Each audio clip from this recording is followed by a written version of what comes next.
If you have an interest in horses and love learning more about horses, the horse industry, teaching, or even managing your own horse business, then you're in the right place.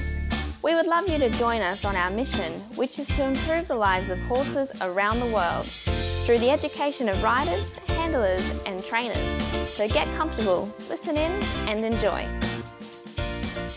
This is another of our popular Listener's Choice interviews, which we're playing over the weekend. We've chosen the most popular interviews for you to select the Listener's Choice winner. If you're not sure how the Listener's Choice competition works, have a look at horsechats.com/choice for the rules and the leaderboard. Today's chat's been brought to you by International Horse College. International Horse College's motto is people safety and horse welfare, and you'll find this message throughout our chats. Registered Training Organisation number 31352. Our guest today is Gareth Mair, who's from South Africa. Gareth is from Heartfelt Horsemanship in South Africa, and we're going to talk to him about natural horsemanship, which is what his specialty is. He started off, he did some trail riding, he was working professionally in the industry, he was training horses, training them for trail ride and farm work, and then was a Western competitive rider as well. He's got a background as a professional musician, and now he just considers himself a musician because he's no longer a professional. He works with Jamie, and they've got a vision for changing the world one horse at a time. How are you today, Gareth? I'm good. Yourself, Dennis? Yeah, good. Your favourite quote, Gareth, just so people can get to know you a little bit better. What are you going to use for us today? And my favourite quote is, "The opposite of fear is not bravery, it is knowledge," Buck Brannaman. Okay, so you don't have to be brave. You've got to just know a little bit more about yourself, your surroundings, and the animal that you're dealing with. Yeah, pretty much any situation, the more you know, the less you fear. Yes. Okay. Now, I know you worked a bit within trail riding and you're working in Western, but the whole field of natural horsemanship, when did you actually get involved in that? I've always had an idea that things can be different and things can be better. Yep. And I've done a lot of reading, but I really only started to see the scope of it when I met my wife, Jamie. Okay. I was asked by the Appaloosa Society of South Africa to teach them when I felt I didn't know much. This was about 7 years ago. Mm-hmm. And they said, okay, well, can you bring in someone that can? So yes. I often get teased that I found the pretty blonde. But it wasn't for that. It was for her knowledge. Okay. And then we ended up starting a relationship thereafter. Okay. So you were already teaching them and yet you felt that you taught them as much as what you know already. Yeah. Yep. I was instinctually doing a lot of what I do now, but I didn't have an understanding of the why behind it. Okay. So I didn't feel comfortable taking it further. All right. So really it's Jamie's depth of knowledge that has influenced you as well. Yes, absolutely. Yeah. So people who would like to get involved in training, what sort of personality, what sort of core skills do they need to have just to be involved in training horses? Yeah, empathy, patience, they're all important traits, but horses teach you that. I think if you're going to be involved in the horse industry in any way, resilience is your biggest thing. Mm-hmm. Because if you lose heart as soon as you hit the first trouble, whether it's with a horse or with people in the industry, you're not going to keep going. It's the resilience. Horses will teach you the rest. It's just the resilience to keep going. Yes, resilience is an important one, isn't it? People discount it because they already naturally are resilient, and they don't think it's a skill, but they naturally are. To just keep coming back, I think is very important. It's easy to give up. Yeah, absolutely. Now, you talked about working in the industry, or, we've sort of know that you worked within trail riding. What got you started with horses as a career anyway? I was actually working in corporate, a very corporate 9-to-5 job. Yes. And I went through a personal trauma that made me question things. Mm-hmm. And one of those situations where I just packed up my stuff and headed for the mountains. I ended up running the horse trails. Okay. But while I was running the trails, I was kind of shocked that people thought I had good abilities because I didn't think I was anything special. Yep. And it really was just that awareness. And at that point, I decided, well, maybe this is something that people need to, that needs to be shared. Mm-hmm. It's not some magical thing that only some people have. All it takes is being a little bit more aware. Yep. And then people started sending their horses to me, and I started teaching people. And then Jamie came over, and we took it to the next level. Okay. And you found that through personal trauma that horses have helped you. Have you found that with other people, that they've had personal trauma, that the horses have been able to help them through that? Absolutely. And a lot of the time we're teaching horsemanship, but the horses are engaging in therapy the whole time. Yes, it's amazing, isn't it? We think we're teaching them and they end up teaching us. Yeah, for sure. What about, you've talked about Jamie influencing you. Who else has influenced you? Sure. Being in South Africa, everything's kind of so far off. So Jamie was like the first embodiment of this philosophy that I've seen, like purest form. But the Ray Hunt, Tom Dorrance, Buck Brannaman school of thought, absolutely. And then people like Karen Rolfe as well, like the more modern guys. Mm-hmm. But unfortunately, that's always in video or a book you're reading. It's not in person. Yep. I wasn't deeply involved in the competition world. In fact, for a long time, I stayed away from it intentionally because what I had seen of it didn't impress me much. So my experience meeting Jamie and learning under Jamie was my biggest point of inspiration. Mm-hmm. Mm-hmm. What do you think, if it was one thing that you had to say, the first thing that you learned from Jamie, what do you think that was? What was the thing that you learned very early that you thought was outstanding, besides the fact that she was pretty blonde?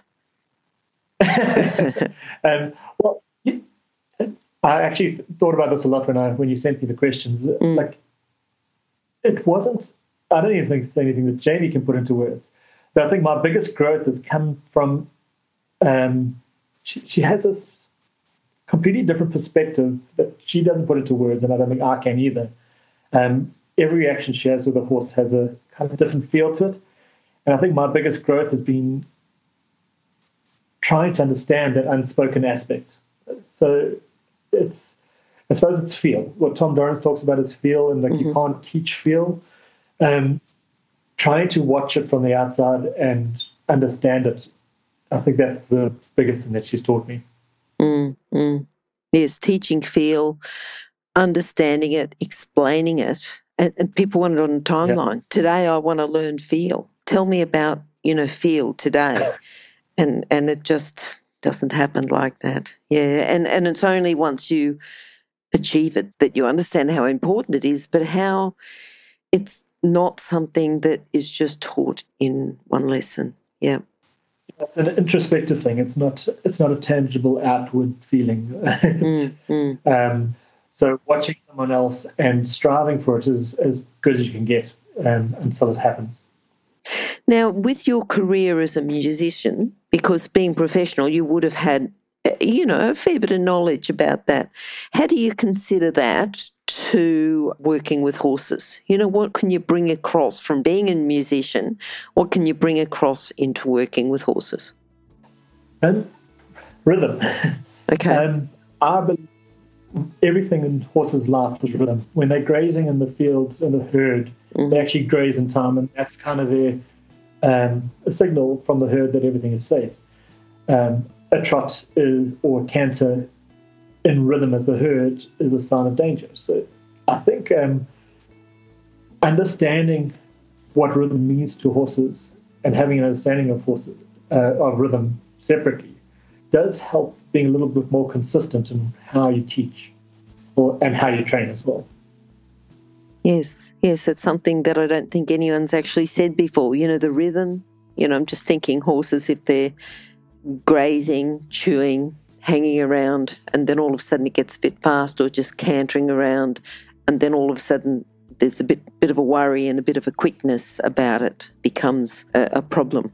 Yeah, and people often wonder why horses struggle working at the higher gates if you're training through fear, because they only associate a canter with fleeing. So we need to actually teach them that they can canter in a relaxed environment, and it's not just going to come naturally. So there's little insights about rhythm that I think have been a blessing for me being a musician. Yeah. Have there been any particular horse that you think that has been a very big learning curve for you? You know, a particular horse that you've learned good things, learned what not to do, or just learned more about horses? Anyone that you'd like to mention? Absolutely. My Appaloosa Stallion, Dream Hunter. And, most horsemen will talk about that one difficult horse that made them think of things differently or made them try a different way. Ray Hunt talks about Hondo. I always kind of felt cheated that because I didn't feel like I had that, because every horse that I dealt with was a difficult horse. People always just associate natural horsemanship as, that's what you do when you've got to sort out a problem horse. But Hunter's horses, the stud that bred my stallion, gave me the chance to train him. And it was the first time that I'd actually had a horse beyond the difficult point, or just starting them out, and I took it to the next level. And it showed me how natural horsemanship can improve show performance. It's not just to fix a problem or, to make your relationship better for a general hack. It actually improves show performance.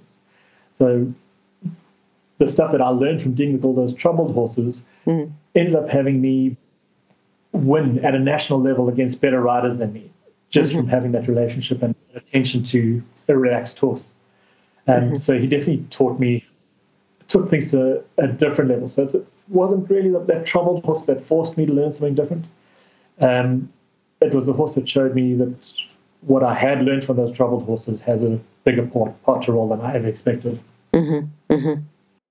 What makes you the happiest? Is it thinking about, having a win like that, or is it working constantly all the time with horses, with easy horses or troubled horses, or helping riders with their horses? What makes you the happiest? The thing that is the most rewarding for me is seeing a change in the industry. So our example is Appaloosa Nationals this last year. We had about 30 riders competing, and they were winning in their classes against top-level riders, winning championships. Seeing it be commonplace for people to ride with more empathy and still win, it kind of gives you hope, and that's the most rewarding thing. So when you talk about change, the positive change. Yeah. If you were, because just teaching and helping people, what do you think is a common challenge that they've got that you could turn into a training tip for our listeners? One of the things that I think people get tripped up on is, a lot of the knowledge that we have in the horse industry is hundreds of years old, and the formal education system hasn't really adjusted much. So we still deal with the thing that horses are unpredictable. I don't believe that at all. I think horses are completely predictable. Once you acknowledge that and you make an effort to understand their motivation for every action, training actually gets pretty easy. I think the horses are unpredictable thing becomes an excuse. If they're unpredictable, then we don't have to make an effort to understand them. But now science is also supporting what these old cowboys have been telling us for 50 years, is that you can predict them, and it's your responsibility to learn to understand them. So if you make the effort to understand them, you can predict them. Yeah, okay. It puts a different slant on it, doesn't it? Because it's always that horses are unpredictable, but horses don't do things for no reason. There's always a reason for what they do.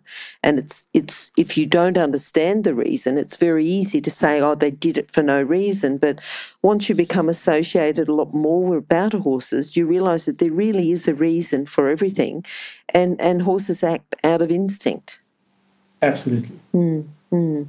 And they give us pretty clear indications of when those instincts are going to come up. And working with relaxation with the horse, if you can tell a horse is not relaxed, we now have ways that we can get them relaxed, and we have a far calmer starting point. And then when that instinct kicks in, we don't go to the full crazy moments that get us in trouble. Yes, if we push them to the point that we don't understand their actions. Yeah, okay. If you're an equestrian coach or a horse riding instructor, or even if you aspire to be one, have a look at the free video series for horse riding instructors on the Horse Chats website. Go there now, have a look, horsechats.com. What are you looking forward to at the moment, Gareth? You know, you're doing a lot of work with Jamie. Have you got young horses coming on? Or you going, you know, I can see that you've got lots of information to give the world, but what are you doing to get it out there? You know, just tell us a little bit about what you've got planned in the future. Okay. Over the last year, Jamie and I have co-authored a course on natural horse management. Mm-hmm. It's not just training, it covers all aspects from the training through to husbandry. And our hope is that this course becomes standard. And, you know, last year it has really flown in South Africa. We've reached as far as Dubai, the Seychelles, into Africa, Norway. My hope is that this becomes standard in the industry, and we see a new definition of what is normal in the equestrian industry, where riders are safer and horses are happier. Yes, that's definitely important. Yeah. When you're saying, you know, what's the most common thing that you find with horse behaviour that becomes a problem? I'm thinking for our listeners, you know, let's turn this into a lesson. If there's a particular behaviour, what would you say would make it predictable? What would you say that they could do if they're in that situation? Okay, so horses will only do what they think they need to do to survive, or what they think is the right thing to do. Yep. But how they decide something's the right thing to do is when they're in danger and they react in a certain way. If they survive by reacting that way, that becomes the correct way to behave. So we have a set of principles that we apply to every situation. So rather than sitting and teaching people the mechanics of something, we say, well, consider everything through these principles. And, you know, they're not new principles. It's been around since Tom Lawrence and Ray Humphrey teaching. It's as gentle as possible, but as firm as necessary. Because if you start as firm as necessary, you will never get any lighter. Never release on a brace, because that becomes, when a horse is bracing against something and you release, you're giving them that I survived by bracing. So you're basically teaching a brace. Reward the slightest try. Like, when the horse is operating out of fear, we need to acknowledge that we may not get the answer we're looking for, but we need to give them a clue that they're heading in the right direction. Mm-hmm. And then something you spoke about earlier, that the horse sets timeline. If they're operating on fear, or they've learned a bunch of things that don't serve them in the human world, we can't say when they're going to get through it. They've got a justified reason behind that behavior, and we need to work them through it and let them take their time. Yeah. If we process every task we ever have through those principles, anything's possible. There's no horse problem that will come up, or on the other side of it, there's no aspect of performance that you can't get right by processing through those principles. Yeah. That's a really good philosophy. I'm just thinking, if you had to sum it up just in one or two sentences, what would you say? Can you make it any more brief than that, or, you know, is that all important parts? Yeah, I think the gentle as possible, as firm as necessary, does really cover all of it. But it's it does go a little deeper. Yeah. All right. Look, good talking to you today, Gareth. I'd like to get you back, but also like to get Jamie back on the show. I think both of you have got a unique way in the world. Well, you know, you live in a unique place and a unique message, and I think, just getting it out there is important. And it's important for the horses, not just important for the people, but, when you think that the main benefactor are the horses, then it becomes an important message. So I'd love to talk to you again about coming back and get you back sometime in the future. That'd be great. Thank you. All right, well, we'll talk to you a bit soon. Okay. Thanks, Glenn. If you've enjoyed this chat, then please comment, rate and subscribe. If you'd like any changes or recommendations for guests, then please contact us through horsechats.com. And while you're online, have a look at the government-accredited courses at internationalhorsecollege.com. Registered Training Organisation 31352. Remember that our comments and instructions are general in nature and do not take into consideration your individual horses or your individual ability and circumstances. If you enjoyed this podcast, then please leave your comment below.